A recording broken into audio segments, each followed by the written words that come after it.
Jalan terjal Gibran menjadi RI2, ini yang akan saya bahas dalam diskusi kali ini. Banyak yang tidak menyangka putra sulung Presiden Joko Widodo ini akhirnya maju sebagai cawapres pendamping Prabowo Subianto. Kenapa banyak yang tidak menyangka? Gibran adalah kader PDI Perjuangan yang notabene mendukung Ganjar. Usia Gibran juga masih di bawah syarat capres-cawapres 40 tahun. Belum lagi, Gibran maju dianggap sebagai dinasti politik.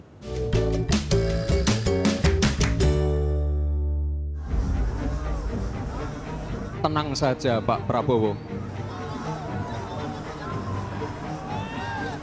Tenang saja Pak. Saya sudah ada di sini. Sekarang kita lihat dulu saat Prabowo dan Gibran bertemu dengan pendukungnya di Senayan dan akhirnya mendaftar sebagai calon presiden dan wakil presiden di Pilpres 2024. Sebelum menuju KPU di Stadion Indonesia Arena di Kompleks GBK, pendukung pasangan Prabowo Gibran sudah menanti kehadiran dari Prabowo dan Gibran. Sorak-sorai pendukung pun pecah ketika Prabowo Gibran tiba di lokasi. Di sini, bakal cawapres pasangan Prabowo Gibran Rakabuming menyampaikan visi misinya. Program-program yang sudah berjalan sudah membawa Indonesia ke pintu gerbang kemajuan.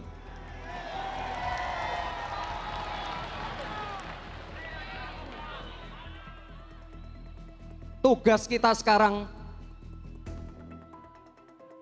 melanjutkan dan menyempurnakan. Dari Kompleks GBK, mereka diarak menuju ke kantor KPU RI. Pasangan Prabowo Gibran didampingi oleh seluruh ketua umum Partai Koalisi Indonesia Maju. Nah, untuk kesempatan ini yang kami jadikan ukuran itu hanya satu, apakah dokumennya sudah lengkap atau belum. Dan berdasarkan informasi dari tim di Kesekjenan KPU, melalui silon, dokumen syarat pencalonan dan syarat calon dinyatakan lengkap. Ya, Prabowo dan Gibran sudah resmi menjadi calon presiden dan wakil presiden untuk Pilpres 2024. Jalan anak sulung Presiden Joko Widodo untuk menjadi calon wakil presiden ini tidaklah mudah. Pertama soal batasan umur paling rendah presiden dan wakil presiden. Umur Gibran ternyata tidak memasuki syarat. Namun putusan MK yang mengecualikan calon di bawah 40 tahun bisa mencalonkan diri asal pernah menjabat kepala daerah akhirnya memuluskan jalan Gibran. Putusan MK menjadi tanda tanya bagi sejumlah kalangan karena dianggap putusannya kental dengan nuansa politik kepentingan. Belum lagi salah satu ketua MK Anwar Usman merupakan adik ipar dari Presiden Joko Widodo.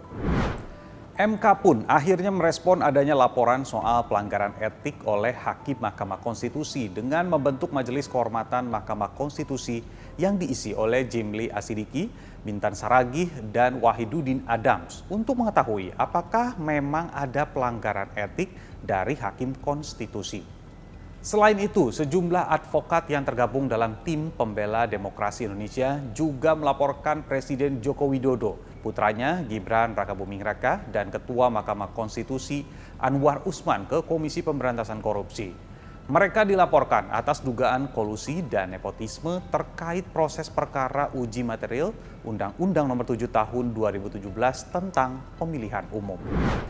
Sampai saat ini belum ada putusan apakah Hakim MK ini melanggar etik atau tidak. Tapi apakah jika terbukti melanggar etik putusan MK soal syarat capres dan cawapres jadi tidak berlaku? Jika MK ternyata menemukan pelanggaran etik yang dilakukan Ketua Mahkamah Konstitusi, tentu itu tidak dapat berdampak kepada putusan Mahkamah Konstitusi yang sudah dijatuhkan.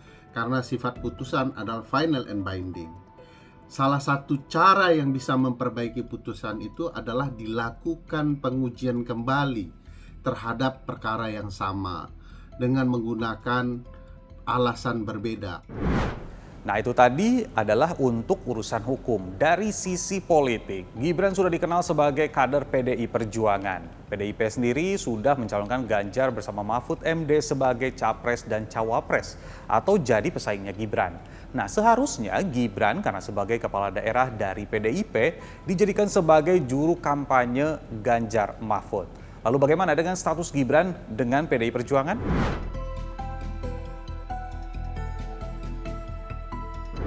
Kira-kira apa kata pengamat soal status Gibran yang saat ini masih menjadi kader dari Partai PDI Perjuangan?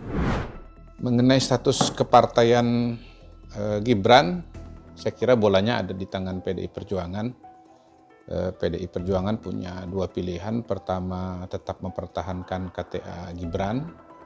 Artinya PDI tidak memecat Gibran.